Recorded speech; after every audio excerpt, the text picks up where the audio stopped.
We are starting up with CA foundation की new scheme का paper number 2, that is business laws. ये जो आपका पेपर है, it is a theoretical paper, लेकिन इट डज नॉट मीन इसमें MCQs नहीं आ सकते। अगर एमसीक्यूज आएंगे भी तो वो विद रीजन होंगे। एमसीक्यू विद रीजन, ट्रू और फॉल्स विद रीजन, ठीक है। बेसिकली जो आपका कंटेंट इन्होंने लॉ का इसमें दिया है, इसमें उन्होंने फर्स्ट चैप्टर कवर किया हुआ है इंडियन रेगुलेटरी फ्रेमवर्क। नीचे जाके मैं डिटेल में यहां से खोल रही हूं सिलेबस को। 100 मार्क्स का पेपर है और सारा पेपर थ्योरेटिकल है, but you will not consider as theoretical, you will consider it as practical, because आपके सामने केस स्टडीज आएंगी और आपको उन केस स्टडीज को सॉल्व भी करना होगा एज अ लॉयर। और 7 टोटल एक्ट्स उन्होंने, अगर आप ध्यान से देखो तो 7 टोटल एक्ट्स कवर किए हुए, 6 एक्ट्स है, एक में सिर्फ डिटेलिंग है कि व्हाट अबाउट लॉ होता क्या, कैसे आता है, क्या होता है, किस तरह लाया जाता है, वो सब कुछ दिया हुआ है इसमें। इंडियन रेगुलेटरी फ्रेमवर्क में क्या होता है, कैसे बना, कहां से आया, वो सब दिया हुआ है इसमें। इसके अलावा हमारे पास 6 एक्ट्स है, ठीक है। If you can see in your book, सबसे पहले उन्होंने फर्स्ट चैप्टर दिया हुआ है इंडियन रेगुलेटरी फ्रेमवर्क का। इसमें if we see the segregation, क्या क्या लिया हुआ है, लॉ क्या है, उसके सोर्सेस, उसका प्रोसेस, लॉ एनफोर्स कैसे होता है और हमारे जुडिशियल सिस्टम का स्ट्रक्चर क्या है, राइट। तो मतलब यहां से they are just creating knowledge for you, इसमें से पेपर नहीं आएगा। They are just creating basic knowledge for you कि लॉ क्या होता है, बट इसको समझे बगैर हम आगे नहीं चल सकते, राइट। जो आपका फर्स्ट एक्ट सिलेबस में है, that is Indian contract act 1872। इसके अंदर उन्होंने first unit is nature of contracts, second unit is consideration, third unit is other essentials, fourth unit is performance, fifth unit is breach of contract, sixth unit is contingent, seventh is indemnity guarantee, eighth is bailment plays and ninth is agency. Total 9 units first act में, total 9 units है। And out of the 6 acts ये वाला act सबसे ज्यादा weightage रखेगा। उन्होंने as such कोई segregation नहीं दी है कि इसका ज्यादा कंटेंट आएगा, इसका कम आएगा, लेकिन सिंस द ईयर से आई एम टेकिंग क्लासेस, अभी तक जितना पेपर आता है फाउंडेशन में, सबसे ज्यादा पेपर इंडियन कॉन्ट्रैक्ट एक्ट में से ही होता है, ठीक है। उसके बाद बाकी जो एक्ट्स है वो छोटे हैं। ये एक्ट मेन एक्ट है जो टाइम लेता है। उसके बाद जो सेकंड एक्ट आपका आ जाता है, ये सेल्स ऑफ गुड्स एक्ट, उसमें हमारे पास पहला यूनिट है फॉर्मेशन, सेकंड यूनिट है कंडीशंस, थर्ड यूनिट है transfer of ownership and fourth is unpaid seller, that's it, finish. 4 units है टोटल। फिर हमारे पास आता है इंडियन पार्टनरशिप एक्ट। इसमें हमारे पास 3 यूनिट्स हैं, general nature, relation of partners and हमारे पास आता है registration and dissolution of partnership. Then हमारे पास नेक्स्ट एक्ट आता है लिमिटेड लाइबिलिटी पार्टनरशिप एक्ट 2008। ये बहुत छोटा एक्ट है बिकॉज इन्होंने इसका बेसिक पार्ट इंटर में शिफ्ट कर दिया, ठीक है, इंटरमीडिएरी में। नेक्स्ट हमारे पास आता है कंपनीज एक्ट 2013। इसका भी स्मॉलर वर्जन आपके पास फाउंडेशन में है, ताकि जब आप इंटर में जाओ तो आपको बेसिक्स पता हो, बस उतना इंट्रोडक्टरी पार्ट है सिर्फ इसका, कंपनीज एक्ट का। और ये नेगोशिएबल इंस्ट्रूमेंट एक्ट एक ऐसा एक्ट है जो पहले फाउंडेशन, सीए फाउंडेशन में नहीं होता था, इसको इंट्रोड्यूस किया गया। ये पुरानी बुक्स में अवेलेबल नहीं मिलेगा। पहले ये एक्ट सीए इंटर में होता था, तो इंटर का एक एक्ट उन्होंने उठा के फाउंडेशन में किया। इट डज नॉट मीन कि उसकी वजह से लॉ में फाउंडेशन मुश्किल हो गया है। जब आप सेग्रीगेशन ऑफ चैप्टर्स कर देते हो तो और आप अटेम्प्ट डिफरेंट डिफरेंट एक्ट्स में से करते हो तो आपके मार्क्स ज्यादा आने के चांसेस हो जाते हैं। ठीक है, तो ऐसा कुछ नेगेटिव नहीं हम सोचने वाले कि सिलेबस ज्यादा हो गया है, उन्होंने बहुत बढ़ा दिया, ऐसा कुछ नहीं है। फाइन। तो ओवरऑल अगर हम देखें, ओवरऑल अगर मैं देखूं तो जो हमने 100 मार्क्स का तुम्हारा पेपर 2 कंसिडर किया,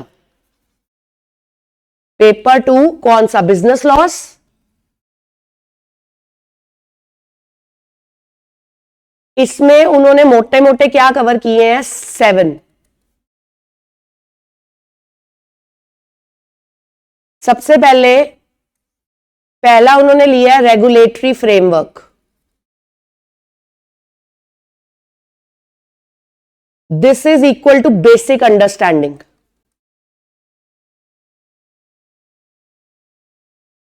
उसके बाद सेकेंड एक्ट उन्होंने लिया है द इंडियन कॉन्ट्रैक्ट एक्ट 1872, इसकी मैक्स वेटेज रहेगी।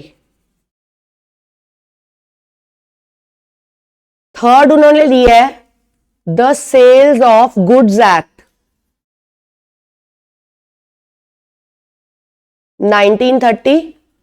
नेक्स्ट उन्होंने लिया है द इंडियन पार्टनरशिप एक्ट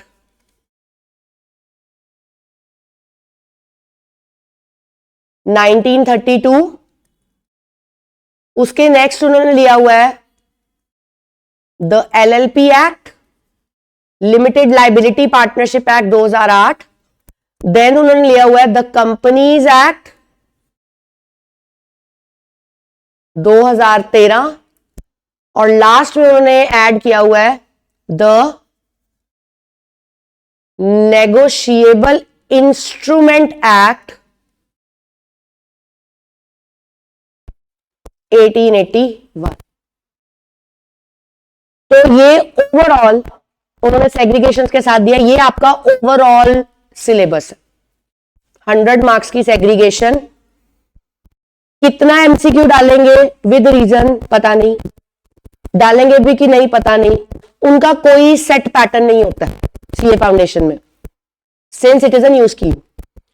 तो there is a possibility what they can ask for is MCQ and state the reason, true and false state the reason, direct questions, justify the statement, या एक category और आ सकती है कि आपको situation दे देंगे और आपको बोलेंगे इस केस स्टडी को सॉल्व करो।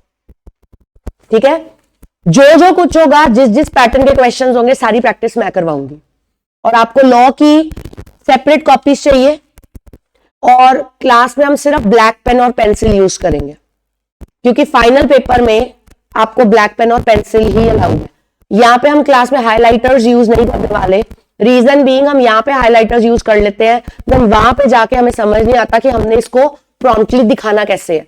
तो अपनी मार्किंग के लिए कुछ बहुत इंपॉर्टेंट है, बुक में you can use a highlighter, but copy में जब हम नोट्स बनाएंगे we will only be using black pen and pencil. Am I clear with this everyone? Okay,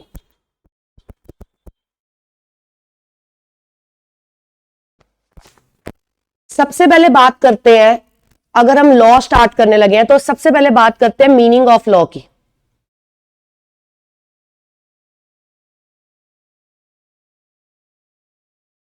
meaning of law actual में लेक्चर नंबर 1 हम यहां से start करेंगे। जो भी डिफरेंट एक्ट्स हमने पढ़ लिए, ये एक्ट वर्ड कहां से आया, क्यों आया, लॉ का मतलब क्या है। सी हमें न्याय की पालना करवानी पड़ती है, और वो पालना हम किससे करवाते हैं, जनरल पब्लिक से, उनके फायदे के लिए, ताकि कियोस ना हो, परेशानी ना झेलनी पड़े एक कॉमन पब्लिक को। तो जब हम बोलते हैं कि हम न्याय की पालना करवाने के लिए कुछ रूल्स, कुछ रेगुलेशंस लेके आ रहे हैं, जो कि जनहित में, पब्लिक के बेटरमेंट को मद्देनजर रखते हुए सरकार कुछ रूल्स और रेगुलेशंस निकालती है, जो कि फॉलो करने बड़े जरूरी है, ताकि हमारी कंट्री में पब्लिक का संतुलन बना रहे आपस में। उसको हम बोलते हैं कि जो सेट ऑफ रूल्स और रेगुलेशंस लेके आए जाएंगे, they will be taken as law. समझ आया? आपकी बुक में उन्होंने चैप्टर 1 स्टार्ट किया हुआ है इंडियन रेगुलेटरी फ्रेमवर्क से। इंडियन रेगुलेटरी फ्रेमवर्क में उतना ही आप पढ़ोगे जितना मैं कराऊंगी बस। वो कहते हैं what is law? Law is set of obligations and duties. Obligations जो क्या होता है, अगर हिंदी में बोलूं तो कानून ने थोप दिया। मतलब अगर आपके ऊपर केस में उन्होंने बोल दिया कि आपको 5 साल सजा भुगतनी, तो भुगतनी पड़नी है। Law is set of obligation and duties imposed by the government for securing welfare and providing justice to the society। Public betterment को दिमाग में रखते हुए और न्याय को दिमाग में रखते हुए सोसाइटी के लिए जो भी कानून की पालना करवाई जाती है उसको हम लॉ कंसिडर करते हैं। कहते कुछ चीजें सोशल लेवल पे होती है, कुछ चीजें पॉलिटिकल लेवल पे होती है, कुछ चीजें इकोनॉमिक लेवल पे होती है और कुछ चीजें कल्चरल लेवल पे होती है। Is this clear? We can also say that law is set of rules and regulations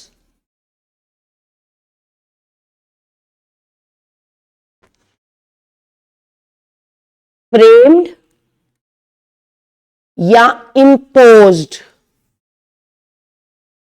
by government on common man।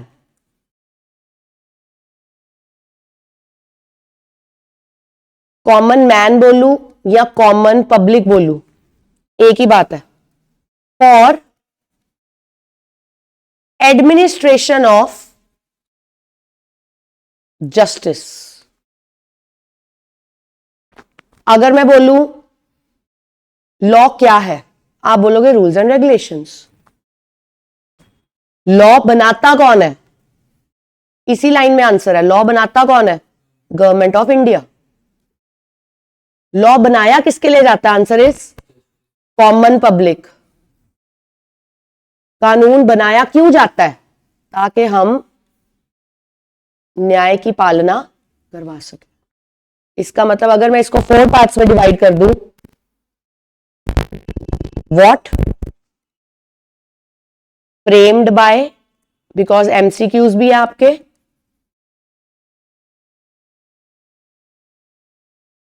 Framed bye, for whom and why। अगर मैं बोलूं लॉ क्या है, हम लॉ की बात कर रहे हैं ना, लॉ क्या है, तो मैं बोलूंगी law is set of rules and regulations framed bye. Law बनाता कौन है? आंसर इज गवर्नमेंट ऑफ, किसकी गवर्नमेंट? अगर हम इंडिया में रहते तो इंडिया की। For whom, answer is common public के लिए। बाय, क्यों बनाया जाता है? Answer is administration of justice, न्याय की पालना करवाने के लिए। यहां तक क्लियर है? पहले इतना नोट करो, इतना नोट करो कॉपी में प्लीज।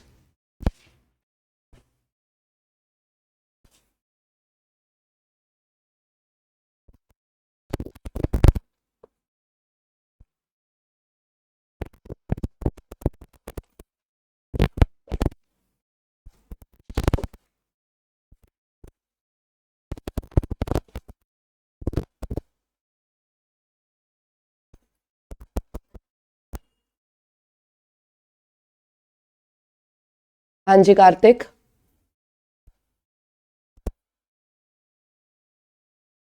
एक मिनट बोलो।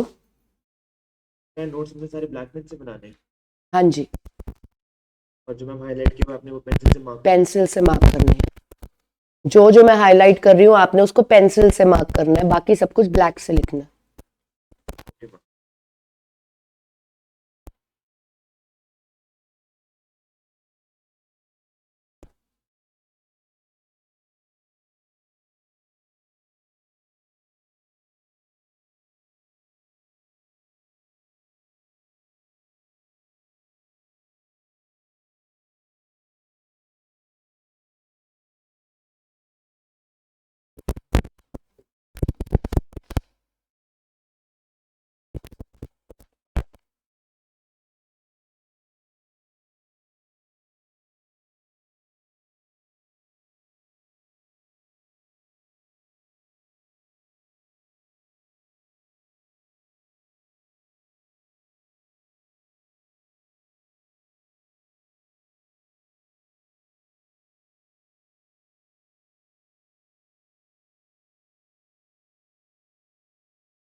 नोटेड?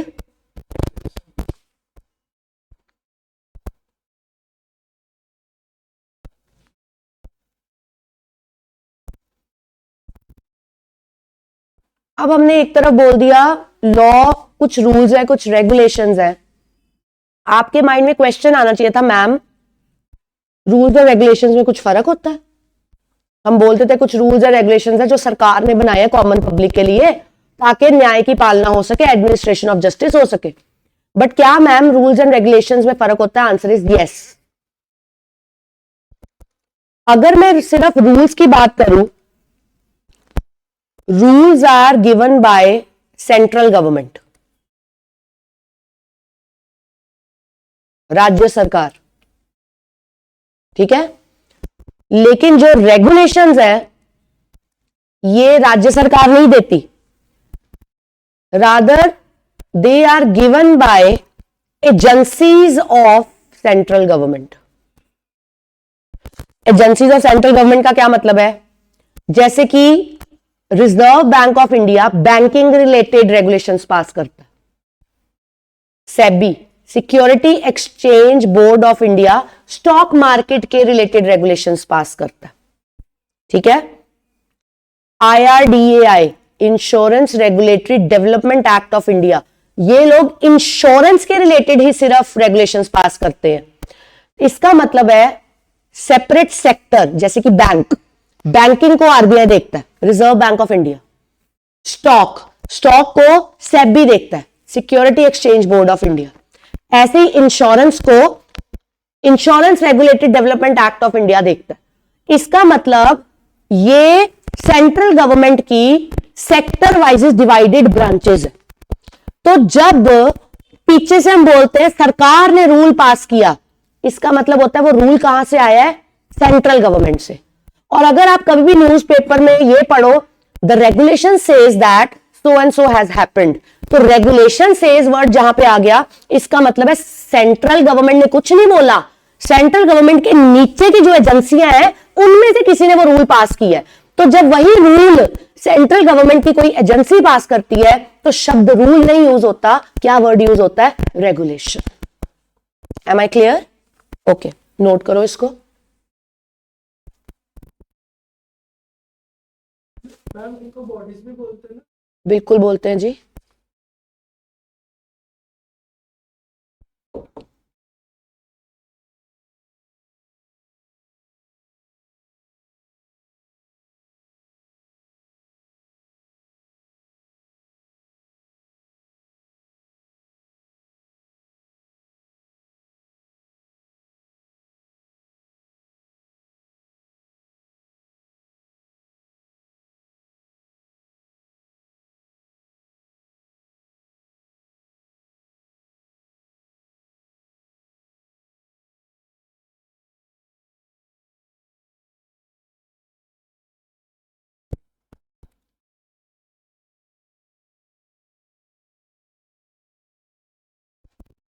चल दें आगे।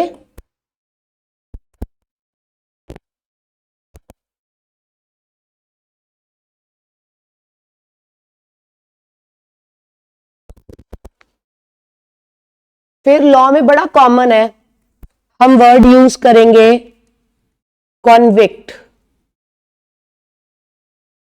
अभी मैं कोई चैप्टर नहीं पढ़ा रही हूं, मैं सिंपल बेसिक बात कर रही हूं ताकि तुम्हें कुछ चीजें पता हो पढ़ने से पहले। कॉन्विक्ट कौन होता है? गुनहगार। मुझे पंजाबी लिखनी नहीं आती है, तो आप जिस मर्जी लैंग्वेज में जो कंफर्टेबल है लिखो, बिकॉज ये लिखना तो आना नहीं है, आपकी समझ के लिए। कन्विक्ट वर्ड लॉ में हम यूज करते हैं गुनहगार बोल दो, या एक ऐसा इंसान जिसने गलती की है। गुनहगार है या उसने गलती की है, तो हम बोलेंगे वो कौन है? कॉन्विक्ट। और एक और वर्ड लॉ में यूज बार बार होगा, एग्रीव्ड पार्टी।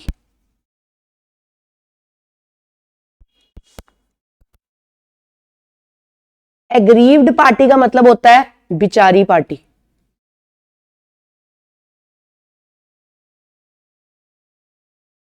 यानी कि जिसके साथ गलत हुआ।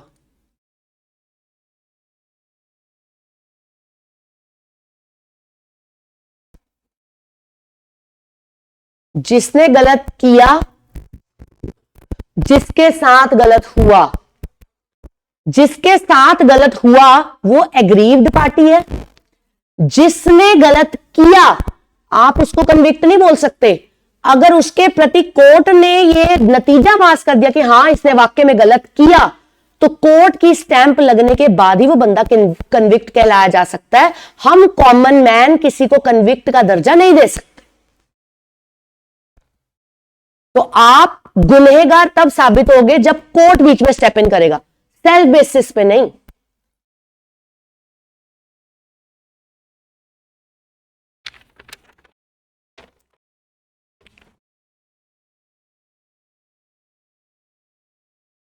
नोटेड टिल है?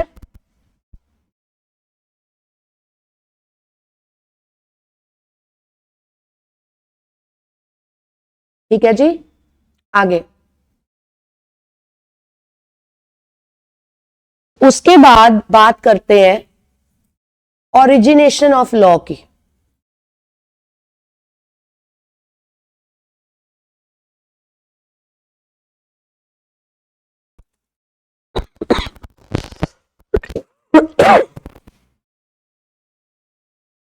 ओरिजिनेशन ऑफ लॉ की। अब हमारा जो इंडियन लॉ है,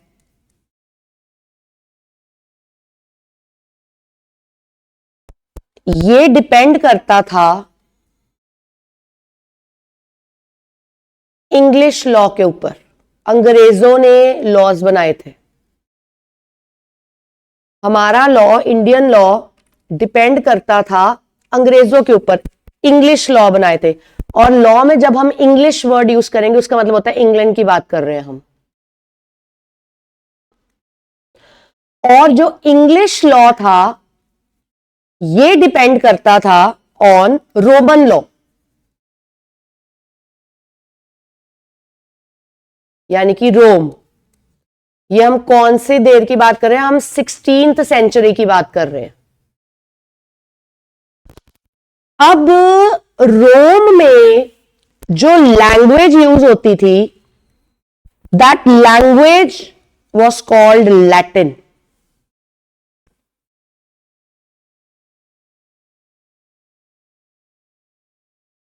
लैंग्वेज यूज लैटिन। अब हमने पढ़ा है, अगर इंडियन लॉ इंग्लिश लॉ के ऊपर डिपेंडेंट है, इंग्लिश लॉ रोमन लॉ के ऊपर डिपेंडेंट है, तो indirectly Indian law Roman law के ऊपर डिपेंडेंट है। ऐसे होता है। इंडियन लॉ इंग्लिश लॉ पे dependent, English law Roman law पे डिपेंडेंट। तो हम बोलेंगे यहां से लेके यहां तक कि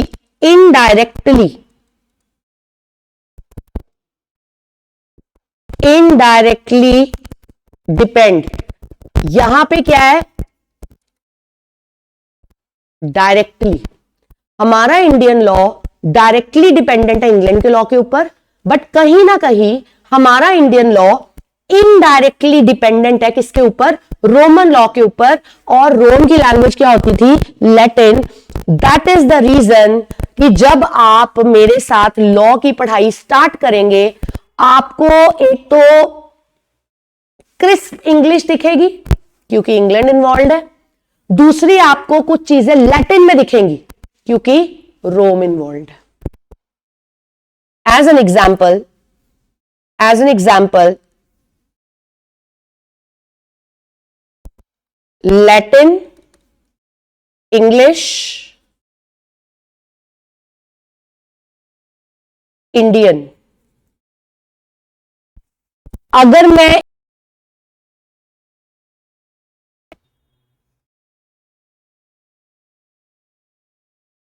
समथिंग इन रिटर्न, अगर मैं इंग्लिश में किसी को बोल रही हूं मुझे बदले में तुमसे ये चाहिए, वही होता है समथिंग इन रिटर्न। इसको इंडियन लैंग्वेज में, इंडियन क्या लॉ की बात हो रही है, इंडियन लॉ की लैंग्वेज में समथिंग इन रिटर्न को अलग से शब्द दिया गया है, दैट इज कॉल्ड कंसीडरेशन। अगर आप किसी इंग्लिश पढ़ते वाले बच्चे को बोलोगे कंसिडरेशन, तो वो समझेगा कंसिडर करना, हमने इस चीज को कंसिडर किया। बट अगर आप किसी लॉ के स्टूडेंट को, जो कि आप भी बनने वाले हो लॉ के स्टूडेंट, आप कंसिडरेशन वर्ड यूज करोगे, लॉ के स्टूडेंट्स को पता होता है कंसिडरेशन का मतलब होता है बदले में कुछ मिलना। इसी चीज को लैटिन में बोला जाता है क्विड प्रोक्यो।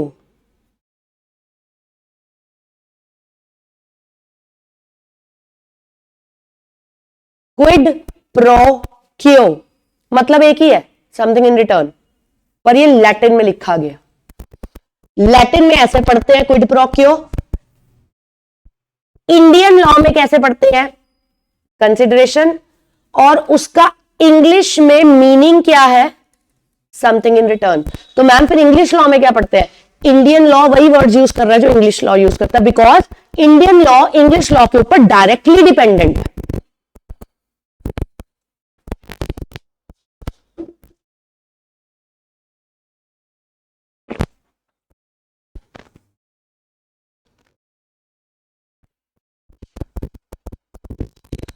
नोटेड। दवान से अटेंडिंग ऑनलाइन, जब नोट हो जाएगा तो थम्स अप कर देना।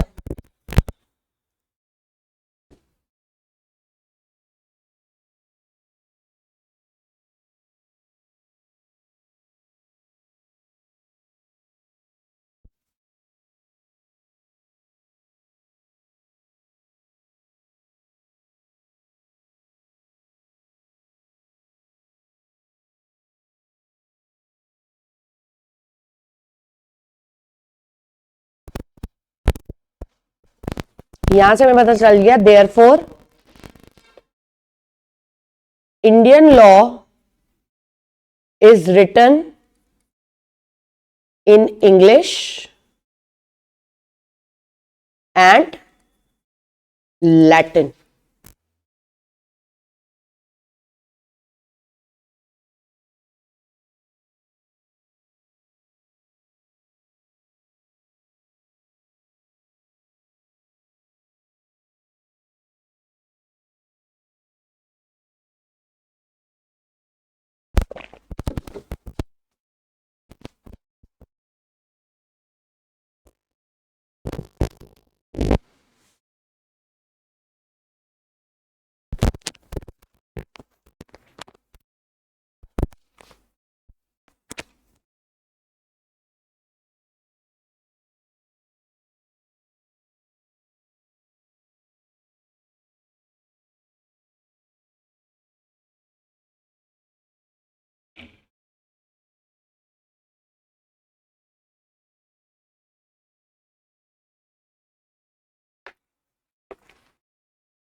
Is this clear?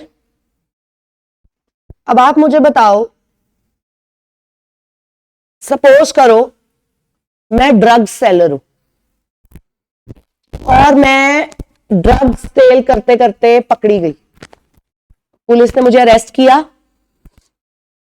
वो मुझे कोर्ट ले गए और कोर्ट में मेरे पास मान लो कोकेन पकड़ी गई। कोर्ट ने मुझे 10 साल की सजा सुनाई। मैं जज को कहती हूं कहां लिखा है कि अगर मैं कोकेन लेके जा रही हूं या मेरे पास इतनी कोकेन मिलेगी तो मुझे 10 साल की सजा होगी। जज कहता नारकोटिक्स प्रिवेंशन एक्ट में लिखा हुआ है। नारकोटिक्स के रिलेटेड इंडिया का कानून जो है वो नारकोटिक्स प्रिवेंशन एक्ट में और उसमें लिखा हुआ। मैंने कहा वेरी गुड, मैं कौन हूं, ड्रग डीलर। मैंने कहा जज साहब very good, but I am really sorry, मैंने कभी ये नारकोटिक्स प्रिवेंशन एक्ट पढ़ा नहीं है। मुझे जिस चीज का पता ही नहीं, अगर मुझे पता होता, अगर मैंने वो पढ़ा होता तो मैं कोकेन ना सप्लाई कर रही होती। मैंने पढ़ा ही नहीं है, इसलिए आई एम रियली सॉरी, इस बार की मेरी गलती माफ कर दो, मुझे जाने दो। जज मुझे जाने देगा? आंसर इज नो, जज मुझे नहीं जाने देगा। ध्यान से सुनने, मेरे वर्ड्स पकड़ना। Excuse of law is of no excuse। अगर आप बेचारे बन के ये बोलोगे कि मैंने तो ये कानून कभी पढ़ा ही नहीं, मुझे तो इस कानून का कभी पता ही नहीं, तो कानून भी आपका साथ नहीं देगा। बिकॉज एक ही चीज बोली जाती है, जिस देश के तुम नागरिक हो उस देश के कानून तुम्हें पता होने चाहिए। उसको बोला जाता है law of land. Law of land का मतलब जमीन नहीं, जो मैं वर्डिंग बोल रही हूं, जिस देश में तुम रहते हो उस देश के सारे कानून तुम्हें पता होने चाहिए। कल को तुम ये बोल दो इस कंपनी ने मेरे साथ फ्रॉड किया, कंपनी कहती है हमने अपने मेमोरेंडम में लिखा तो है, पढ़ा होगा आपने छोटी क्लासेस में, मेमोरेंडम ऑफ एसोसिएशन कंपनी का डॉक्यूमेंट होता है। तो कंपनी कहती है हमने लिखा तो है अपने मेमोरेंडम में, कहता मैंने तो कभी कंपनी का मेमोरेंडम पढ़ा ही नहीं, तो इसमें कंपनी की गलती थोड़ी ना है, आपकी गलती है। आप एयरपोर्ट पे जाते हो, आपकी फ्लाइट मिस हो जाती है, जबकि इसलिए मिस हुई क्योंकि आप सेकंड टर्मिनल पे खड़े हो, फ्लाइट 10th टर्मिनल पे थी। आप बोल रहे हो टिकट के ऊपर देखो टर्मिनल 1 लिखा है, तो वो कह रहे नोटिस बोर्ड अगर आपने नहीं पढ़ा तो हमारी गलती, वहां पे आ तो रहा है कि first terminal has been shifted to 10th terminal. इसका मतलब आप जब भी कानून पे उंगली उठाओगे ये रीजन देते हुए कि मुझे तो पता नहीं था, मैंने तो पढ़ा नहीं था, मैंने तो कंसीडर नहीं किया, मुझे तो किसी ने बताया नहीं था, तो आपको उसका कोई भी एक्सक्यूज नहीं मिलेगा। दैट इज वाई अगर आप चार्टर्ड अकाउंटेंसी कोर्स को ऑप्ट कर भी रहे हो, आपके मन में आएगा मैम बनना तो हमने चार्टर्ड अकाउंटेंट है, तो ये कानून बीच में क्यों घुसा दिया, हम लॉयर थोड़ी ना बनने वाले हैं। बिकॉज चार्टर्ड अकाउंटेंट तो बात की बात, एक कॉमन मैन को भी लॉज आने बहुत ज्यादा जरूरी है। आपने तो फिर किसी क्लाइंट के अकाउंट्स को हैंडल करना, तो जब आपको यही नहीं पता होगा कौन कौन से लॉज उस पर एप्लीकेबल होते हैं, कौन कौन से लॉज की कौन कौन सी माध्यम को आपको फॉलो करके आगे बढ़ना है, तो तब तक आप अपने क्लाइंट को सही सजेस्ट नहीं कर पाओगे। That is why they have introduced business laws in your syllabus. Am I clear? यहां पे आप हेडिंग दोगे that Constitution of India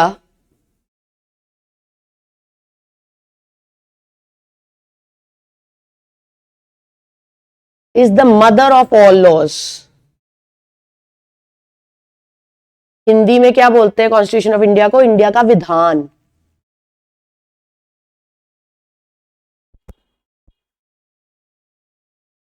Therefore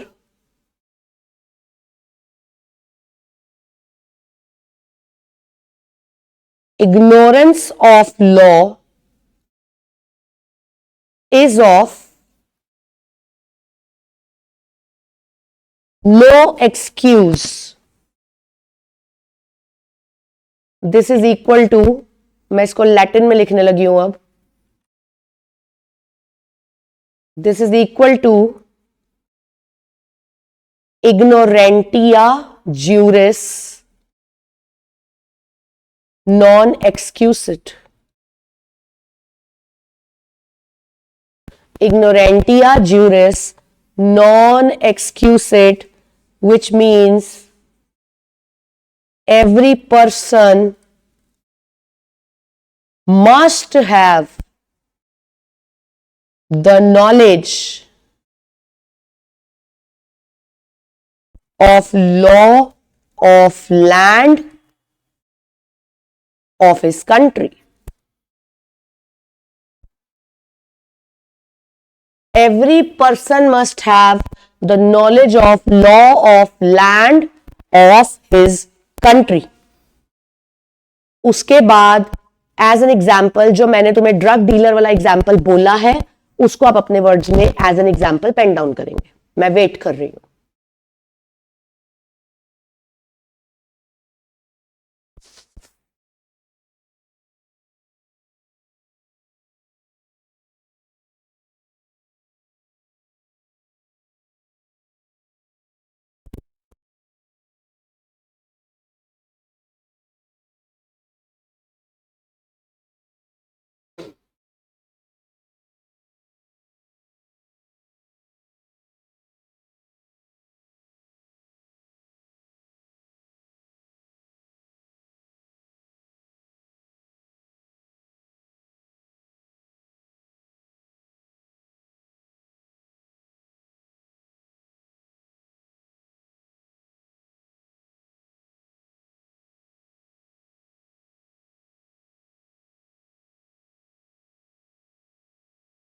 हाँ जी रजत. तो हमने बुक के वर्ड टू वर्ड लैंग्वेज में लिखना है कि लैंग्वेज ऐसा कुछ नहीं है कि बुक के वर्ड टू वर्ड लिखना है. आपको लॉ की समझ होनी चाहिए. वर्ड्स आप अपने क्रिएट कर सकते हो लेकिन आपको लॉ की वोकैबुलरी में लिखना पड़ेगा.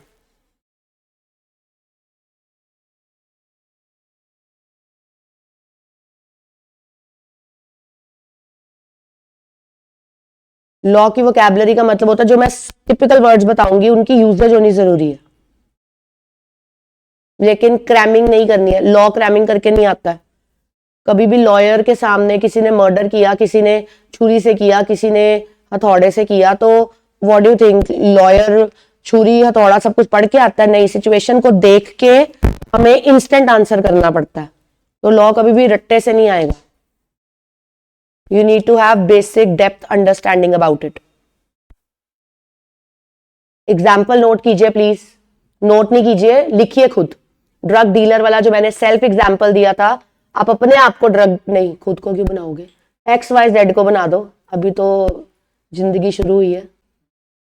किसी के माँ बाप अगर घर बैठे बच्चों के पीछे खड़े हैं तो सारी घटनाएं काल्पनिक हैं, सिर्फ बोली हुई बातें हैं. असली जिंदगी में इसका कुछ लेना देना नहीं है. कोई भी ड्रग डीलर नहीं है. तो आप काल्पनिक पात्र लीजिएगा XYZ ABC.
Is it clear? Noted the example, written the example.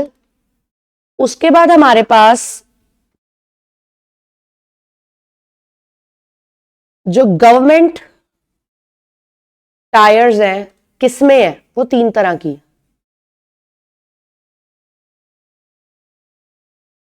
एक legislative, second is executive, third is judiciary.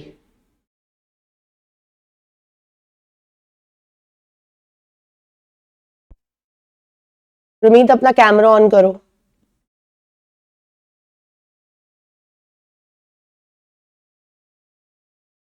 First is legislative, second is executive, third is judiciary.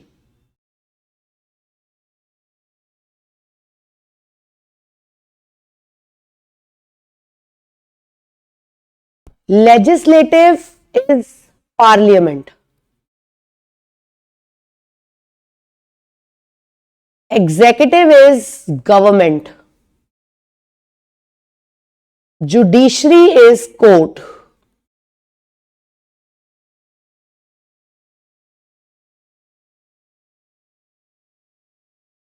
ये सरकार का वो हिस्सा है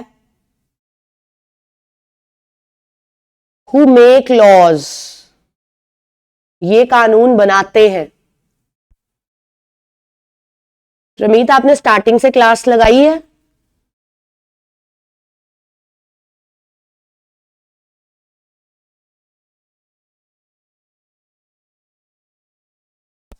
Who make laws. Government executive who implement laws.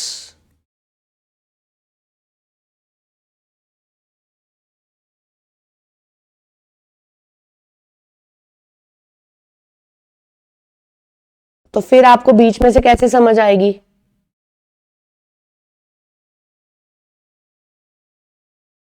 Judiciary court who settle disputes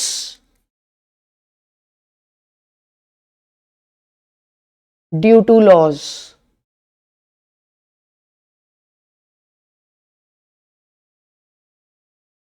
हमारे सामने government के 3 टायर्स है। वन इज लेजिस्लेटिव, जिसको कि हम पार्लियामेंट गवर्नमेंट भी बोल सकते हैं।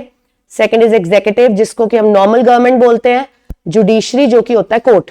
ठीक है, अब यहां पे वो बोलते हैं पार्लियामेंट के केस में पार्लियामेंट वो हिस्सा सरकार का है जो कानून बनाती है।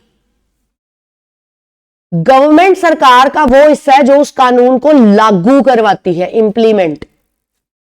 और जब कानून लागू होता है और हर इंसान को वो कानून डिफरेंट तरीके से समझ आता है और उनकी आपस में बहस हो जाती है, तो उनमें प्रॉब्लम को सॉल्व करवाने के लिए जो कानून जम करता है, that is called judiciary. Judiciary कौन हो गया? कोर्ट।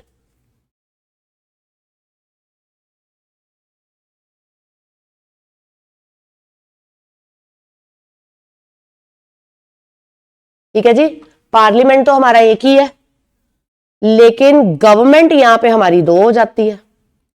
एक सीजी, दूसरी एसजी। सीजी कौन हो गई? Central government. एसजी कौन हो गई? स्टेट गवर्नमेंट, केंद्र सरकार और राज्य सरकार।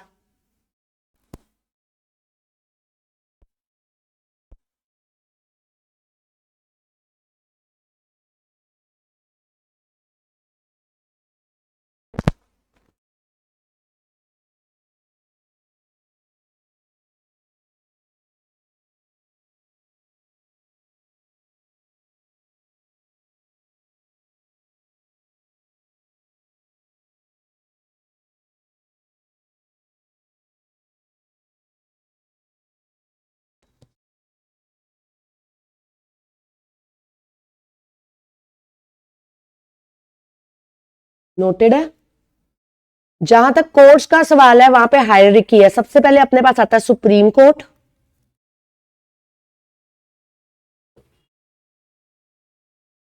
सबसे पहले आता है अपने पास सुप्रीम कोर्ट। सुप्रीम कोर्ट के नीचे अपने पास कौन आता है? High court.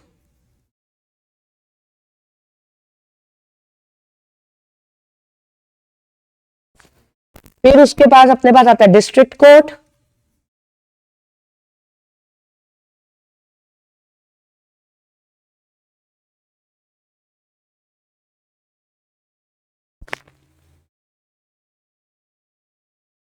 डिस्ट्रिक्ट कोर्ट के नीचे अपने पास आता है मेट्रोपॉलिटन कोर्ट्स,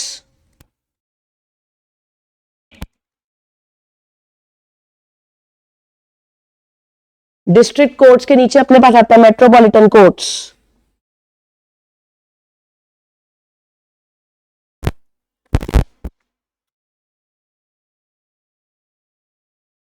पहले देखो यहां तक क्लियर है, पक्की बात है, यू श्योर? आओ बुक पे जरा,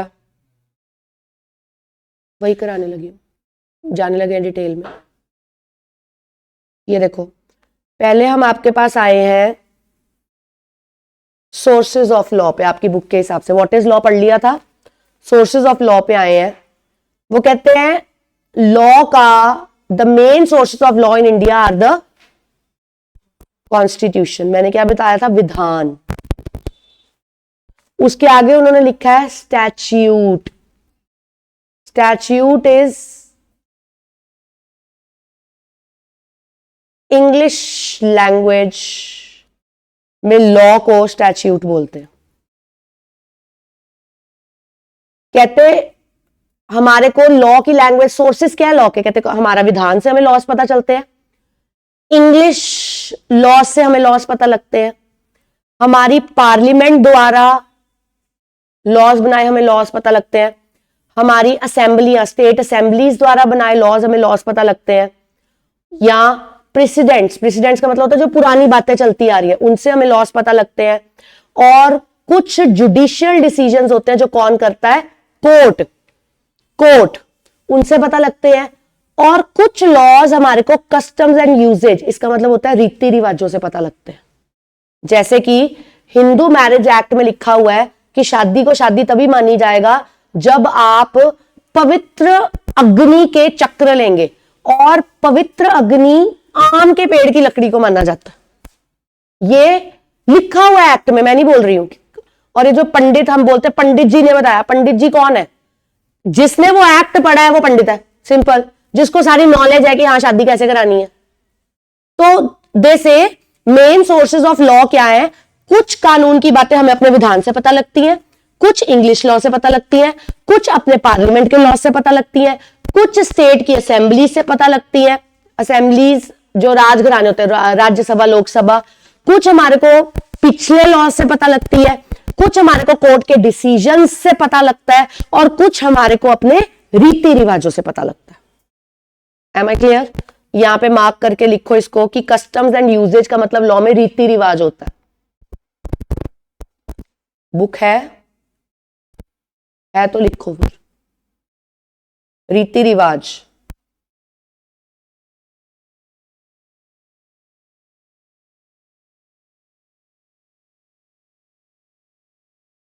वो कहते जी आपने इतना तो पता होगा कि हमारी कंट्री डेमोक्रेटिक कंट्री है, कहते हाँ जी, कहते फिर आपको यह भी पता होगा कि आप वोट डाल डूल के जितने भी डैश डैश होते हैं उनको हम अपने स्टेट के नेता नियुक्त कर देते हैं, कहते हाँ जी, कहते ये जो स्टेट के नेता नियुक्त होते हैं ये अपने स्टेट के रिप्रेजेंटेटिव बनते हैं, और ये शो करते हैं कि हम रिप्रेजेंटेटिव स्टेट के नहीं है, हम रिप्रेजेंटेटिव तो पीपल के हैं, और ये लॉज प्रेजेंट करते हैं जो उनको अपनी स्टेट के हिसाब से चाहिए होते हैं। कहां पे प्रेजेंट करते हैं, पार्लियामेंट में या असेंबलीज में अपनी बात को लेके जाते हैं।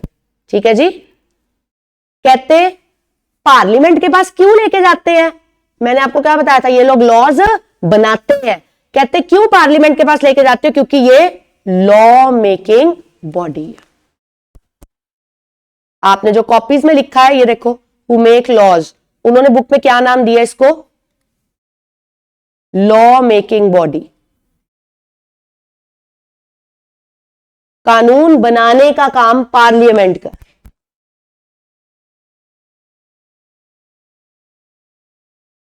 कानून बनाने का काम पार्लियामेंट का।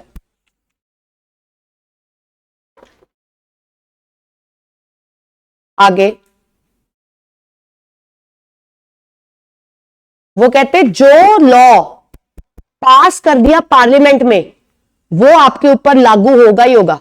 हो सकता है पूरे इंडिया की जगह पे लागू हो जाए, हो सकता है इंडिया के किसी पोर्शन पे लागू हो जाए, लेकिन जो स्टेट के लेजिस्लेचर्स के द्वारा पास होगा वो सिर्फ उसी स्टेट पे एप्लीकेबल होगा, बाकी स्टेट्स पे एप्लीकेबल नहीं होगा। जैसे कि जो अल्कोहल की बोतल पंजाब में मिलती है, वहां पे लिखा होता है to be sold in Punjab only, तो वो स्टेट गवर्नमेंट, जो अल्कोहल डिपार्टमेंट है वो स्टेट गवर्नमेंट का डिपार्टमेंट है, तो वो कहते हैं पार्लियामेंट नॉर्मली जो डिसीजंस लेता है वो ऑल ओवर इंडिया एप्लीकेबल होते हैं या इंडिया के हिस्सों में एप्लीकेबल होते हैं, लेकिन स्टेट गवर्नमेंट जो डिसीजंस लेती है वो सिर्फ उस स्टेट तक रिस्ट्रिक्टेड होते हैं जिस स्टेट की गवर्नमेंट ने वो डिसीजंस लिए होते हैं। Am I clear? चल दूं आगे? ओके। कहते जी पुराने जमाने में जब हम आजाद कब हुए थे? 1940 46 40, तो जोर से बोलो, आजाद हुए थे हम 1947। इफ यू कैन सी, यहां पे क्या लिखा है?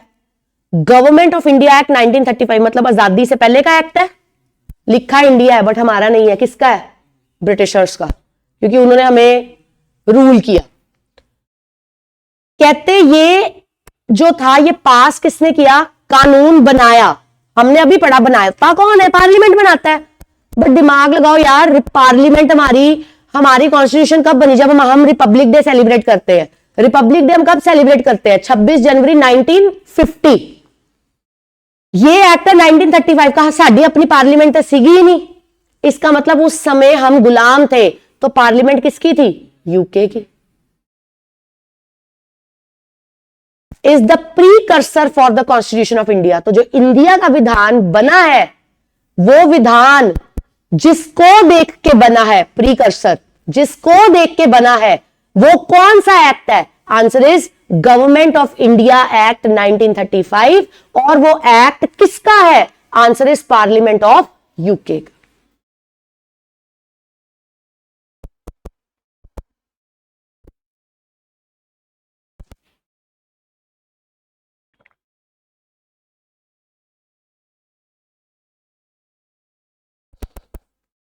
It defined the characteristics of the government from unitary to federal. Unitary का मतलब क्या होता है? किस पे क्या क्या धारा लगेगी? फेडरल का मतलब होता है हम पैसे, सरकार पैसे कैसे जनरेट करेगी, मॉनेटरी रिलेटेड। ठीक है, आगे कहते हैं उसके बाद इन अंग्रेजों ने सरकार की डिवीजन कर दी। कैसे? सेंटर और स्टेट के हिसाब से, ताकि डिस्प्यूट्स ना हो।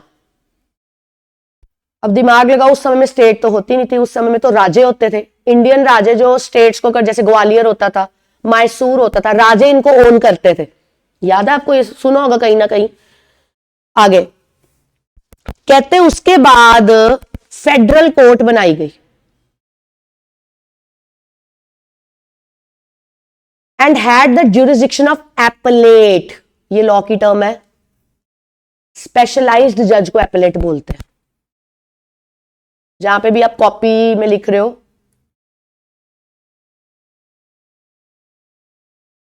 स्पेशलाइज्ड जज इज कॉल्ड एपलेट।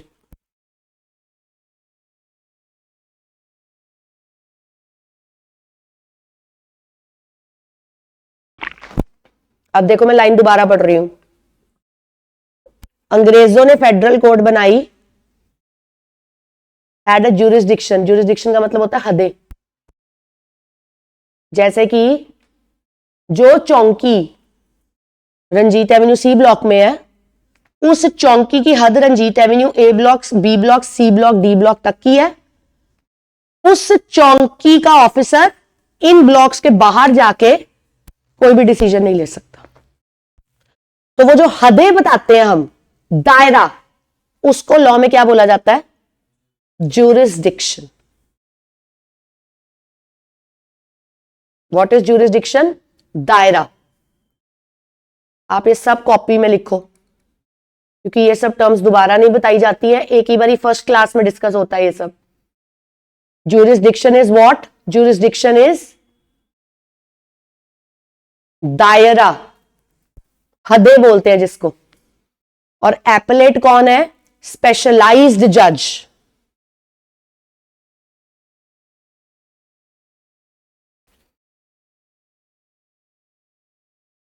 कहते आहिस्ता आहिस्ता जब एक स्पेशलाइज्ड जज आया, स्पेशलाइज्ड जज ने आके बोला कि हमें सिविल और क्रिमिनल केसेस को अलग अलग कर देना चाहिए। सिविल मतलब घरेलू मसले, क्रिमिनल मतलब गैर कानूनी काम। वो कहते हैं उनको अलग कर देना चाहिए, इसीलिए इनकी एडवाइजरी भी अलग अलग होनी चाहिए। तो हर किसी के लिए सेपरेट ऑफिसर्स अपॉइंट होने चाहिए। जुरिस्डिक्शन को डिवाइड करो, एक ही बंदे के हाथों में कि वो घरेलू मसले के डिस्प्यूट्स को भी हैंडल करे और एक ही बंदा क्रिमिनल केसेस को भी हैंडल करे, ऐसा पॉसिबल नहीं है। ये स्पेशलाइज्ड जज ने आके बोला। देखो, the powers of appellate jurisdiction extended to civil and criminal cases, whereas advisory jurisdiction was extended with the powers of federal court to advise governor general in the matters of the public opinion। वो कहते पुराने time पे जो अंग्रेज होते थे, इन्होंने इनकी पोस्ट थी, जैसे अपने होता है आईएएस है, ये सुपरिटेंडेंट है, ये डिप्यूटी कमिश्नर है, वहां पे एक पोस्ट होती थी गवर्नर जनरल। वो गवर्नर जनरल जैसे आपा इतने पंचायत डिसीजंस लेंदी है, पिंडों में पंचायत लेती है कई कई जगह, वहां पे जैसे वहां पे उस समय पंचायत डिसीजन लेती थी, अंग्रेजों के जमाने में जो पब्लिक की बातें सुन के डिसीजन देता था, दैट बंदा used to be called governor general. समझ आया? तो वो कहते पहले तो उन्होंने बोला सिविल केसेस को वखरा करो, क्रिमिनल केसेस को वखरा करो, एडवाइस देना उसकी जुरिस्डिक्शन को अलग करो। उसके लिए उन्होंने गवर्नर जनरल बिठाया जो लोगों की बातें सुन के अपनी एडवाइस देगा। आगे कहते जी ऐसे इन्होंने 12 साल काम किया और उन 12 सालों में रफली 151 केसेस इन्होंने हैंडल किए। कहते उस जमाने का जो फेडरल कोर्ट था, आज इंडिया का वो सुप्रीम कोर्ट है।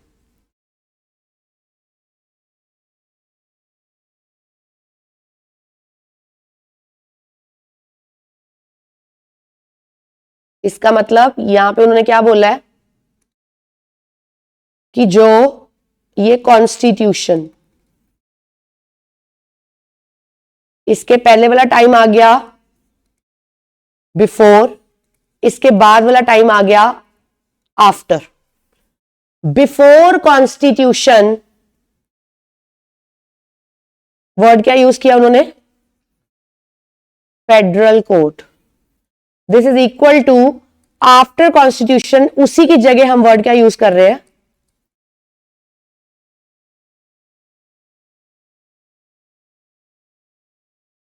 Supreme court. यहां पे पार्लियामेंट किसकी थी? यूके की। अब किसकी है? पार्लियामेंट ऑफ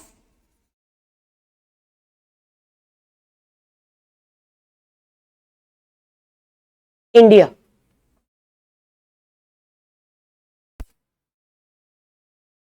मैम ये सब पेपर में आएगा? कुछ नहीं आएगा, बट ये समझ होनी जरूरी है।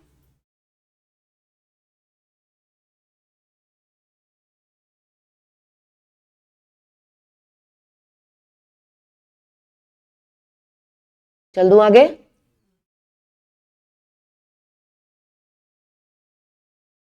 कहते जी फाइनली अपना विधान आया, कॉन्स्टिट्यूशन ऑफ इंडिया बना 1950 में। हमारा डेमोक्रेटिक सिस्टम क्रिएट हुआ। इंडिया ने अपने देश के लोगों के लिए लॉज बनाए और इसी कॉन्स्टिट्यूशन ने कुछ फंडामेंटल राइट्स इंडियन सिटीजन्स को प्रोवाइड किए। जब इंडिया का विधान बना, कुछ फंडामेंटल ड्यूटीज बताई गई, चाहे वो गवर्नमेंट की हो, सेंट्रल की हो, स्टेट की हो। जैसे जो इंडियन लॉज है, laws in India, they are interconnected to each other in the form of hybrid legal system. एक लॉ की कड़ी दूसरे लॉ से जुड़ती है, दूसरे लॉ की कड़ी तीसरे लॉ से जुड़ती है, ऐसा फॉर श्योर।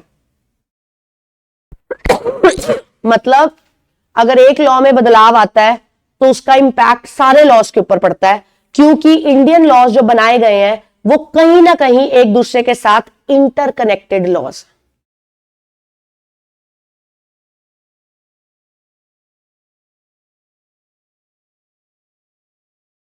ठीक है जी। कहते जब इंडिया की कॉन्स्टिट्यूशन लिखी गई, इंडियन कॉन्स्टिट्यूशन में थ्री लिस्ट थी, central list, state list, joint list.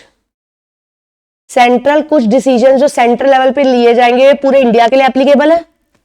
State list कुछ डिसीजन जो स्टेट लेवल पे लिए जाएंगे वो सिर्फ उस रिस्पेक्टिव स्टेट के लिए एप्लीकेबल है। जॉइंट लिस्ट कुछ ऐसे डिसीजंस जो सेंट्रल और स्टेट गवर्नमेंट मिलकर लेगी और फिर एप्लीकेबल करवाए जाएंगे। कहते हैं as an example, income tax हर कोई देता है, हर स्टेट का बंदा देता है, तो इसको सेंट्रल की लिस्ट में रखा गया बिकॉज इनकम टैक्स एक ऐसा लॉ है जो हर इंडियन पे एप्लीकेबल होता है, और जो चीज हमने हर इंडियन पे लागू करवानी है उसका डिपार्टमेंट हम कौन सी लिस्ट में डालते हैं? सेंट्रल। वाई? क्योंकि इसको लागू हमने कहां करवाना है? Through out India. कहते अब इनकम टैक्स को अप्लाई कौन करवाता है? जैसे मिनिस्ट्री ऑफ फाइनेंस।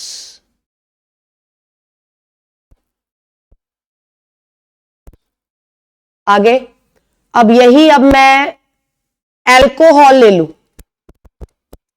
या मैं पेट्रोल ले लूं, आपको देखा हर स्टेट का पेट्रोल का रेट डिफरेंट है। क्यों? क्योंकि हर स्टेट की करप्शन अपने हाथों में।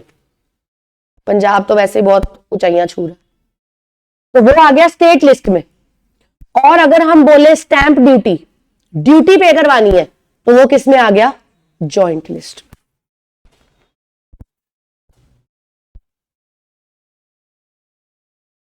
किसकी? जो साझा करते हो। फ्रेट, फ्रेट पेबल,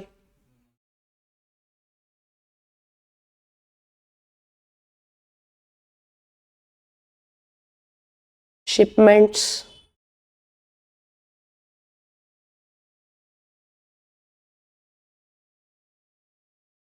डन है। 1 मिनट दे रही हूं, ये सारा कंटेंट दोबारा रीड करो एक बारी। व्हाट इज लॉ से शुरू करके सोर्सेज ऑफ लॉ सारा बुक से। पेज मैंने ओपन किया, जिसके पास बुक्स नहीं है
जो ऑनलाइन है उन्होंने रीड कर लिया है, क्लियर है? जो बच्चे मेरे पास बैठे हैं उनको क्लियर है, पढ़ लिया है? हाँ जी, आपका क्या नाम है?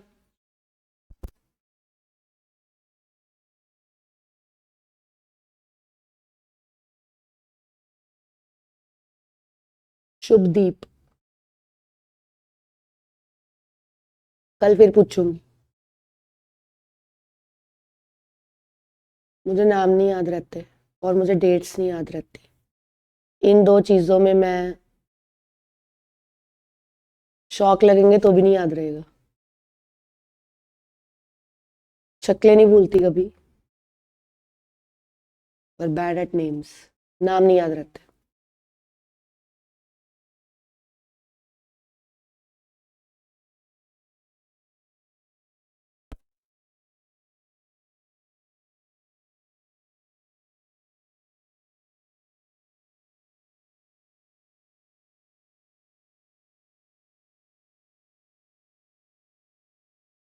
Next, process of making of law.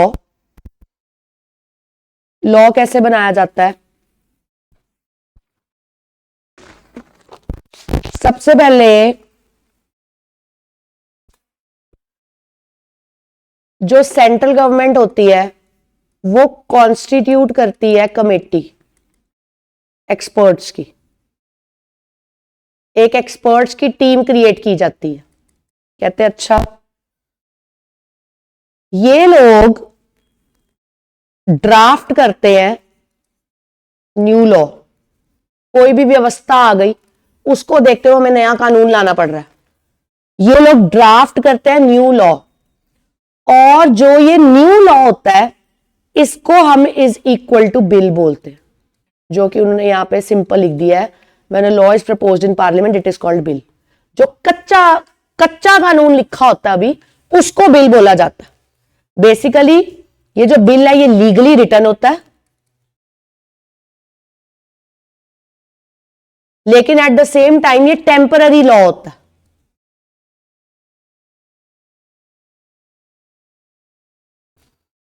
Central government की एक कमेटी बिठाई जाती है जो अपनी अपनी फील्ड के माहिर होते हैं, वो व्यवस्था को देखते हुए नया लॉ क्रिएट करते हैं। जो नया लॉ कच्चा क्रिएट किया जाता है, टेम्पररी लीगली रिटर्न होता है, उसको हम बिल बोलते हैं।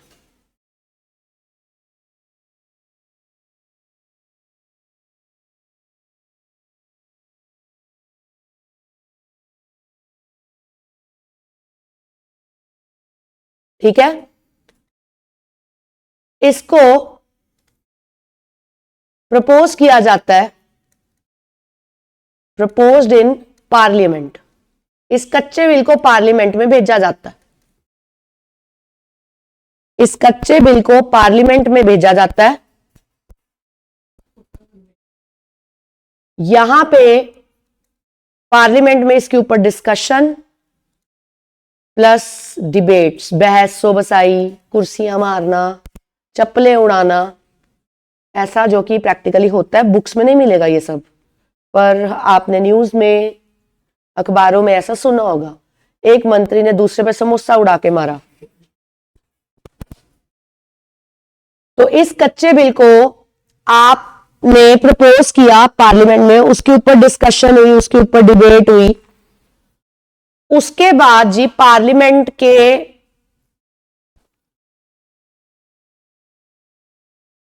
पहले इसको पहले घराने में भेजा जाएगा, दैट इज लोकसभा।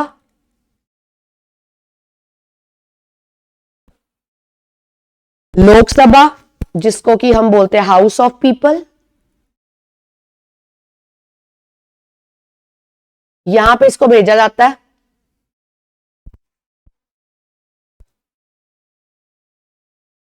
जब ये यहां से पास हो जाता है उसके बाद सेकंड इसको भेजा जाता है राज्यसभा के पास।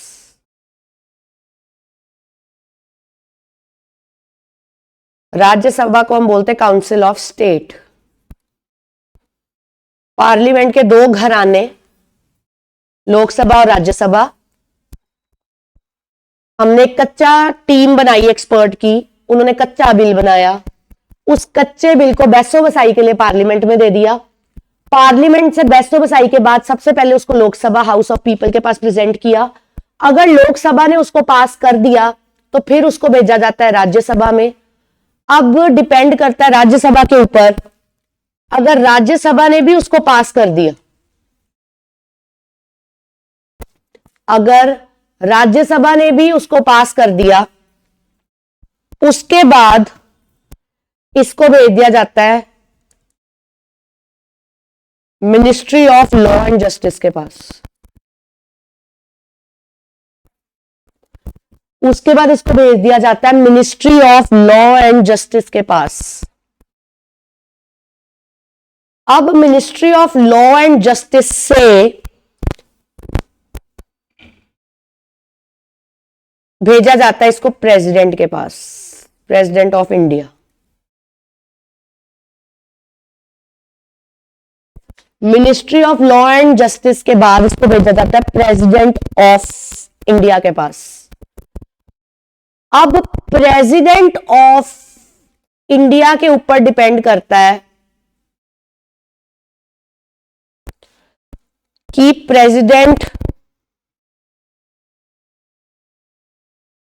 असेंट देता है, असेंट मतलब यस, कि प्रेसिडेंट डिसेंट देता है यानी कि नो, डिपेंड्स।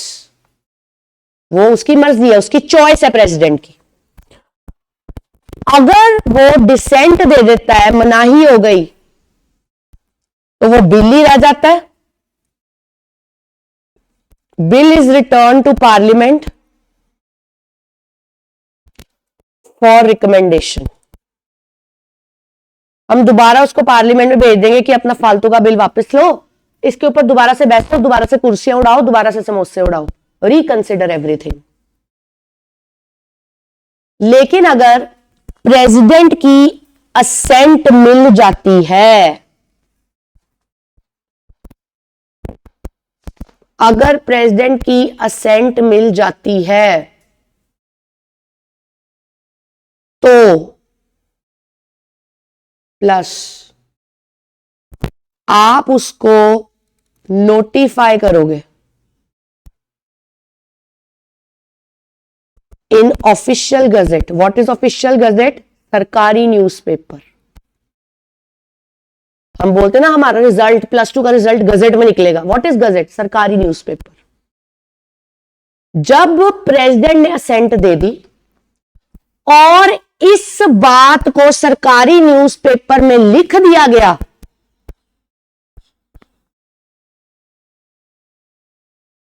तब जाके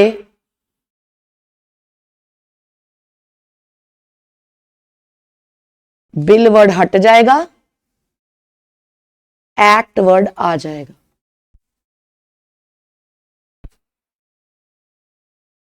जब एक्ट वर्ड आ गया, जो बिल टेम्पररी लॉ था, अब ये क्या बन जाएगा? Permanent law. अब ये क्या बन जाएगा? Permanent law.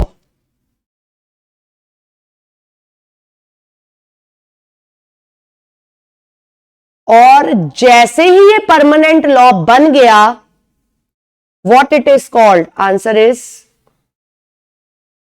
Answer is act of parliament. ये सारा चार्ट नोटेड है। जिन जिन ने नोट कर लिया है वो बुक में से ऊपर लिखा पैराग्राफ सेल्फ रीड करेंगे। ये वाला, you need to read this paragraph.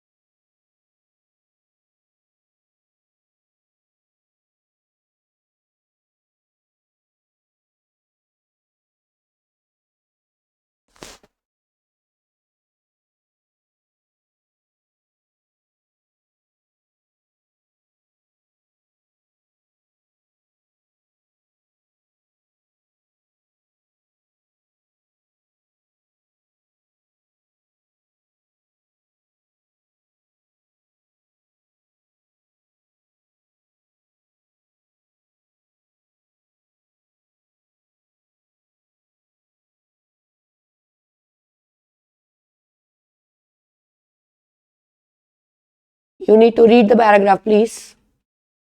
The process of making a law. जहां पे आपने कॉपीज पे चार्ट बनाया है वहां पे भी आपने यही मेन हेडिंग रखना है, the process of making law.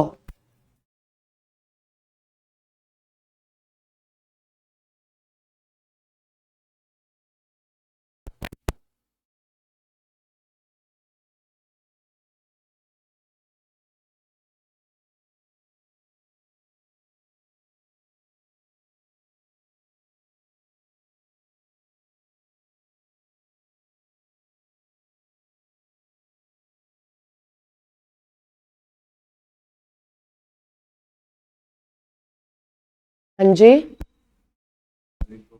Okay. ये रहा चार्ट.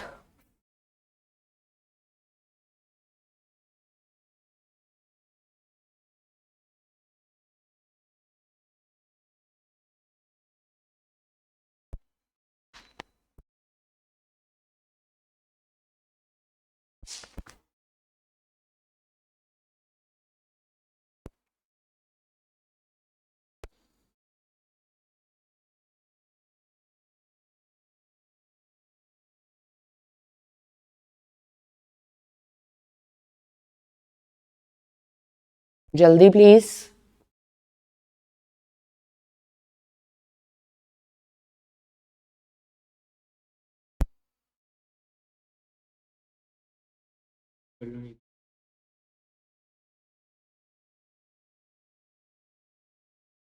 अब वो कहते हैं इंडिया में कितने तरह के लॉज है, इंडियन लीगल सिस्टम में कितने तरह के लॉज है. Answer is 4.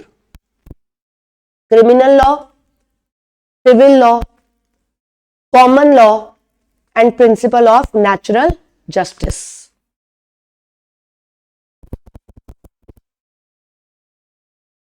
क्रिमिनल लॉ की बात करते हैं. क्रिमिनल लॉ का मतलब है, पक्की बात है, आपने लॉ की उल्लंघना की है, वायलेशंस. सीमा तोड़ना बोलते हैं जिसको. वायलेशन करिए आपने रूल ऑफ लॉ की, पब्लिक रॉन्ग्स, गलत काम किए गए हैं, एंड अगर आपने क्रिमिनल गलती की है, श्योर शॉट है कि आपको उसकी पनिशमेंट फेस करनी पड़ेगी.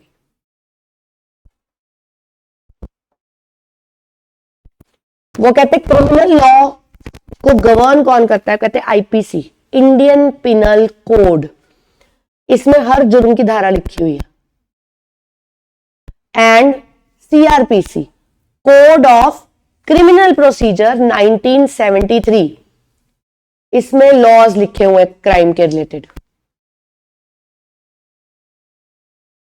कहते जो इंडियन पिनल कोड 1860 है, ये डिफाइन करता है क्राइम क्या होता है, क्राइम की नेचर क्या होती है, उस जुर्म की सजा क्या होती है, जबकि क्रिमिनल प्रोसीजर कोड बताता है exhaustive procedure for executing the punishments of the crimes. ध्यान से सुनना है, किस जुर्म की क्या सजा है ये आईपीसी बताता है, किस जुर्म की क्या सजा है और वो सजा आपको कैसे भुगतनी पड़ेगी वो सीआरपीसी बताता है. समझ आया? आईपीसी क्या बता रहा है, किस जुर्म की क्या सजा. सीआरपीसी क्या बताता है, वो सजा कैसे मिलेगी.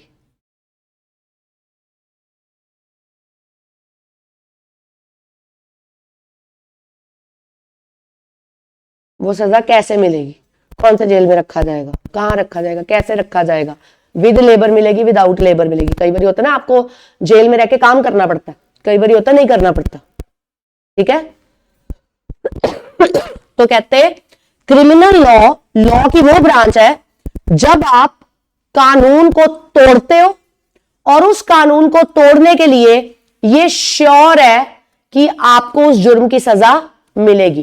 जुर्म की सजा मिलने के लिए उसके ऊपर 2 एप्लीकेबल है. पहला इंडियन पिनल कोड 1860 जो कि बताता है कौन सा जुर्म क्या सजा.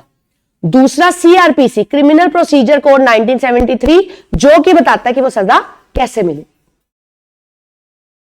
वो कहते हैं अगर आप देखो murder, rape, theft, fraud, cheating, assault, ये सब क्रिमिनल ऑफेंसेस है जो कि करने अलाउड नहीं है। अगर आप मर्डर, रेप, थेफ्ट, फ्रॉड करते पकड़े गए तो श्योर शॉट है कि आपको उसको कुछ ना कुछ पनिशमेंट मिलेगी ही मिलेगी। Is it clear? चल दूं आगे?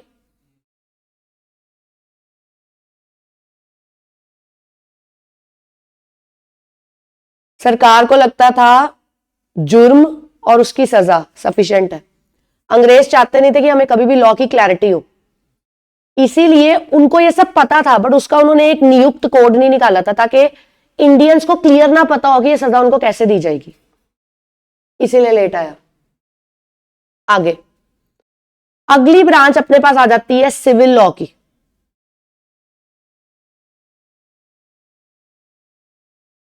अब यहां पे क्राइम नहीं आता, यहां पे आते हैं मैटर्स ऑफ डिस्प्यूट्स। डिस्प्यूट का मतलब होता है लड़ाई झगड़े। किसके लड़ाई झगड़े?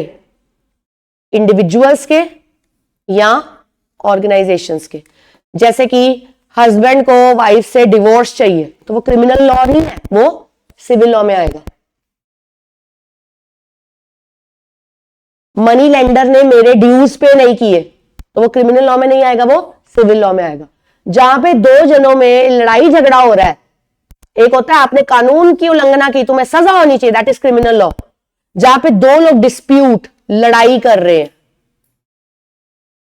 और वो लड़ाई इंडिविजुअल या ऑर्गेनाइजेशन में हो रही है, वहां पे लगता है civil law.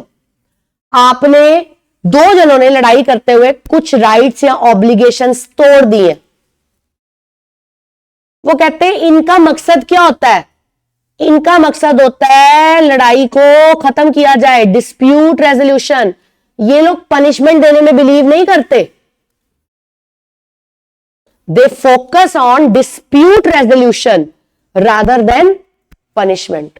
As an example, दो भाई बंटवारे में लड़ रहे हैं, वो कहता 30% मेरा, वो कहता 70% मेरा, तो आप एक फिक्स परसेंटेज करके उनको उनका हिस्सा देके बात को खत्म करो। उनमें से दोनों में से किसी को सजा नहीं मिलनी है। हस्बैंड वाइफ अगर डिवोर्स मांग रहे तो उनको डिवोर्स दो या ना दो, वो आपकी चॉइस है, पर उनको कोई सजा थोड़ी ना मिलेगी कि हस्बैंड डिवोर्स मांग रहा है इसलिए जेल में डाल दो। ऐसा नहीं होता, क्योंकि वो क्रिमिनल लॉ नहीं है। आगे कहते इसको कौन गवर्न करता है? Code of civil procedure CPC 1908। आपने जो मेरे साथ कॉन्ट्रैक्ट एक्ट पढ़ना है वो सिविल लॉ है। वो कहते हैं फैमिली लॉज भी इसी में आते हैं, प्रॉपर्टी लॉज भी इसी में आते हैं, law of tort. Tort is the second word for civil wrong, घरेलू मसले बोलते हैं जिसके। तो सिविल हो गया छोटी मोटी लड़ाई झगड़े, जेल भेजने की जरूरत नहीं है, बस उस लड़ाइयों को सॉल्व करवा दो, तो वो हो गया सिविल लॉ। घरेलू मसले नहीं है, तूने कानून तोड़ा है, वो क्या हो गया? Criminal law. क्रिमिनल लॉ पे लगता है criminal procedure code, civil law पे लगता है code of civil procedure. Am I clear? आगे वो कहते हैं सिविल ऑफेंस के एग्जाम्पल क्या है? कहते हैं जी आपने कॉन्ट्रैक्ट को तोड़ा, आपने डिलीवरी ऑफ गुड्स नहीं करी, आपने गुड्स के प्रति पेमेंट नहीं करी, आपने मनी लेंडर को ड्यूज नहीं दिए, सेलर ने जाली चीजें बेची, सेलर डिफॉर्मेशन, राइट नहीं था बेचने का बट उसने बेच दिया, दोबारा लिखा हुआ ब्रीच ऑफ कॉन्ट्रैक्ट, मालिक मकान और किराएदार में लड़ाइयां हो रही हैं, तो वो सब सिविल लॉ में चला जाएगा। आगे नेक्स्ट तीसरा हमारे पास आ जाता है कॉमन लॉ।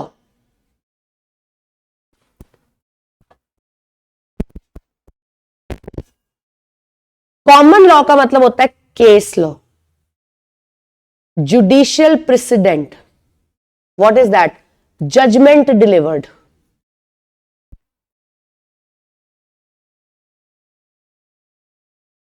जो पुराने टाइम पे जज डिसीजन पास कर चुका है वो डिसीजन बाइंडिंग रहेगा उन कोर्ट्स के ऊपर जो उस टेरिटरी में आती है। कहते ये कहां लिखा है? कहते article 141 of the Indian constitution. Ma'am what is article? हमारा इंडिया का जो विधान की किताब है उसमें अलग अलग पैराग्राफ्स हैं। लॉ में हम पैराग्राफ नहीं बोलते, पैराग्राफ को आर्टिकल्स बोलते हैं।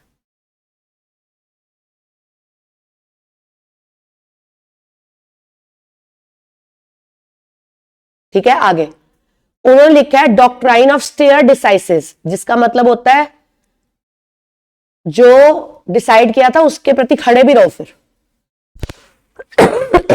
To stand by that which is decided,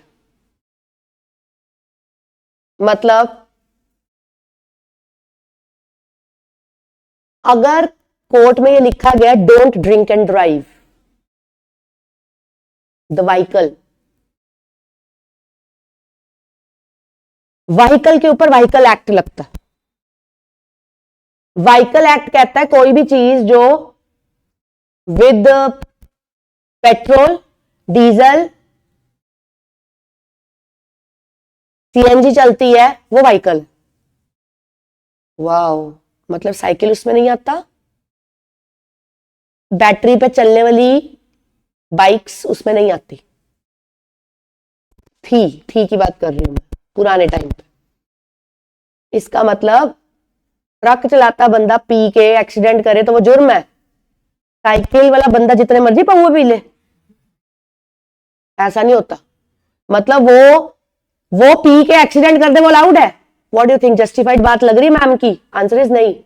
मतलब पी के कोई भी व्हीकल चलानी अलाउड नहीं है। बट लोग बड़े चालाक होते हैं, लोग डिफेंस लेते हैं भाई व्हीकल का शब्द लिया गया है व्हीकल एक्ट से। व्हीकल एक्ट कहती मोटर चाहिए, वो बंदा कहना मैं ते टुटा जहा साइकिल चला रहा, एदे ऊपर ते कोई भी मोटर नहीं है। तो एक बारी जब कोर्ट में ऐसे साइकिल वाले का केस गया, जज ने डिसीजन दे दिया कि लिखा कानून में यह है कि आप ड्रिंक करके व्हीकल नहीं चला सकते, चाहे व्हीकल एक्ट में लिखा है कि मोटर वाली चीज ही व्हीकल होती है, बट हम कह रहे हैं पी के आप कुछ भी नहीं चला सकते। मान लो जज ने ऐसा कोई डिसीजन दे दिया, मान लेते हैं 1961 में कोई केस हुआ था बंदे पे, तब आपको क्या लगता है जब एक बार डिसीजन ले लिया गया 1961 में, दोबारा अगर कोई बंदा रिक्शा चलाता हुआ पकड़ा गया दारू पी के, तो क्या कोर्ट उसको सजा नहीं देगा? देगा। तो क्या कोर्ट को दोबारा तरीक पे तरीक डालनी पड़ेगी? ना, कोर्ट बोलेगा 1961 में सेम केस आया था, उस केस को मद्देनजर रखते हुए तुम्हें भी इस जुर्म की यह सजा दी जा रही है। What is that? जज ने पुराना केस लॉ ओपन किया, जज ने पुराना केस लॉ ओपन किया, जज ने पुरानी जो जजमेंट डिलीवर करी थी उसको ओपन करी, ये देखते हुए कि जिस कोर्ट में वो केस लड़ा जा रहा है वो उसी टेरिटरी में आता है जब वो पुराना डिसीजन लिया गया था। तो जज, सॉरी रिस्पेक्टेड जज जी, जो आपने उस समय डिसीजन लिया था, आपको आज भी उन्हीं शब्दों पे खरे उतर के फिर से डिसीजन लेना पड़ेगा। सेम सिचुएशन का आप अपना डिसीजन बदल नहीं सकते।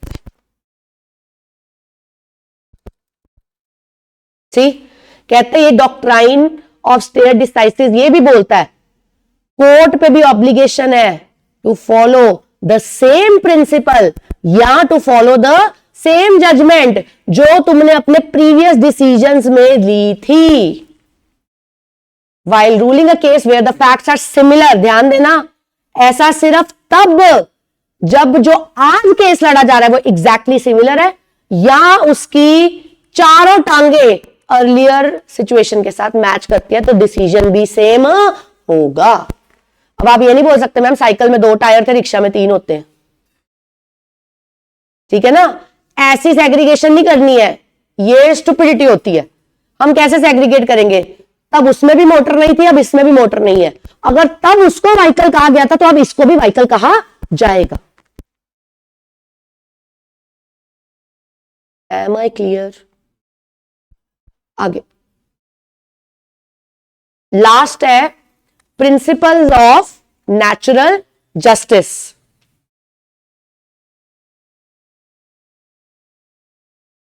कुछ ऐसा जो कानून में नहीं लिखा। What is natural justice? इंसानियत के नाते, इंसानियत के नाते।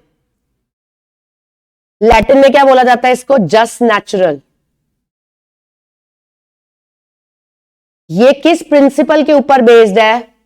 Justice going beyond written law.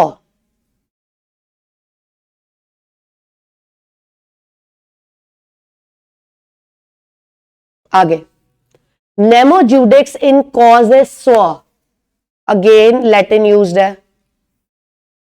Sorry, एक मिनट, अगेन ये भी लैटिन यूज्ड है, उसका मीनिंग आगे लिखा हुआ है। No one should be made a जज इन हिज ओन कॉज। अगर आपको आपका डिसीजन डिसाइड करने के लिए जज बना दिया जाए तो आप तो अपने फेवर में ही हमेशा बात करोगे। And it's a rule against prejudice, जनहित के खिलाफ। ऑडी एल्टेरम पार्टम, आगे लिखा हुआ है, हेयर द अदर पार्टी और give the other party a fair hearing. अपनी भी रखो, दूसरे की भी सुनो। अपनी भी रखो, दूसरे की भी सुनो।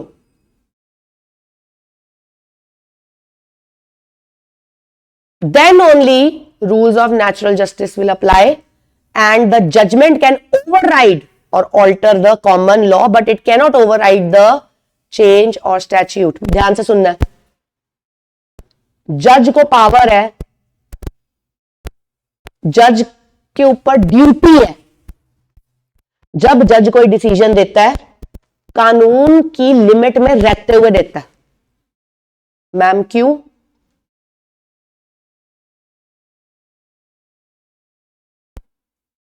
अभी तो यहां पे बोला है इसका काम सिर्फ क्या है? डिस्प्यूट सेटल करना।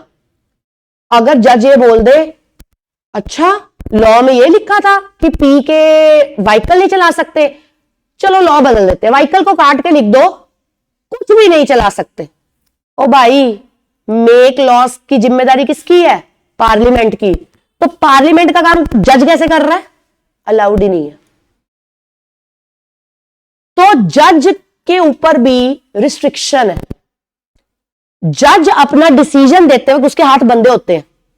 जज को जो लॉ पार्लियामेंट ने बना दिया और जो लॉ गवर्नमेंट ने इंप्लीमेंट कर दिया उसी के दायरे में रहते हुए ही डिसीजन देना पड़ता है। ध्यान से सुनना है। लेकिन अगर कभी लॉ में कोई शाना निकल आया और वो लॉ मेकर से लॉ बनाते वक्त गलती हो गई, हो सकती है ह्यूमन बींग्स ही लॉ बनाते हैं और हम बड़े शान से पुराने समय से पढ़ते आ रहे हैं, इंसान गलतियों का पुतला है। लॉ किसने बनाया? इंसानों ने। तो जब कानून लिखा गया होगा किसी से भी गलती हो सकती है, टाइपिंग एरर भी हो सकता है और वो प्रिंट हो गया। कहते हैं उसके ऊपर कोई और शाना आ गया जिसने उसमें से लूप होल निकाल लिया। जैसे कि वो बंदा कह रहा था मैं तो साइकिल चला रहा हूं, मैं व्हीकल थोड़ी चला रहा हूं, व्हीकल एक्ट के हिसाब से मेरी साइकिल व्हीकल एक्ट में नहीं आती क्योंकि उस पर मोटर नहीं है। तो वो क्या कर रहा है? वो सेफ प्ले कर रहा है ना, शाना बनने की कोशिश कर रहा है। कहते हैं लॉ में कोर्ट अपनी लिमिट में रहकर डिसीजन देगा जो कानून ने बोला है। लेकिन अगर लॉ का मजाक बना के कोई इंसान शाना बन के उल्टा जुडिशरी की खिल्ली उड़ा जाए कि लॉ में तो ऐसा लिखा ही नहीं है और जज आप लॉ से बाहर जा नहीं सकते, उस वक्त जज को यह पावर दी जाती है कि वो ये देखते हुए कि अगर मैंने कानून के दायरे में रहते हुए बात को पढ़ के डिसीजन दे दिया तो दिख भी रहा है कि ये गुनहगार है, ये बच जाएगा। उस वक्त जज कौन सा रूल अपनाता है? Principal of natural justice. उस वक्त उसको अलाउड है कि वो लॉ में लिखी बात के बियॉन्ड जा सकता है। उस वक्त वो दोनों पार्टी को सुनेगा, रूल ऑफ नेचुरल जस्टिस लगाएगा, अपनी जजमेंट की ओवरराइड, एक लिमिट के बियॉन्ड जा सकता है, लेकिन किसी भी हालत में लॉ को चेंज नहीं कर सकता क्योंकि वो पार्लियामेंट का काम है। समझ आई मेरी बात? Are you sure? यहां पे लिखना है कैन नॉट चेंज और ओवरराइड बिकॉज ये पार्लियामेंट का काम है।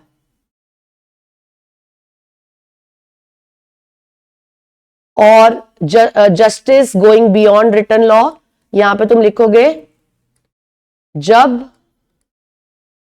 लॉ का मिसयूज करके कोई बचने की कोशिश करे।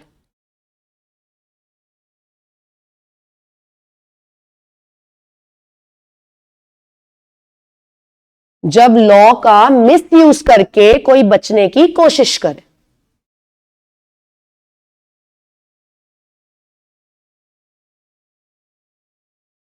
आई होप जितना मैंने पढ़ाया आपको क्लियर होगा, बट एक और प्रॉब्लम है, you have to read every day.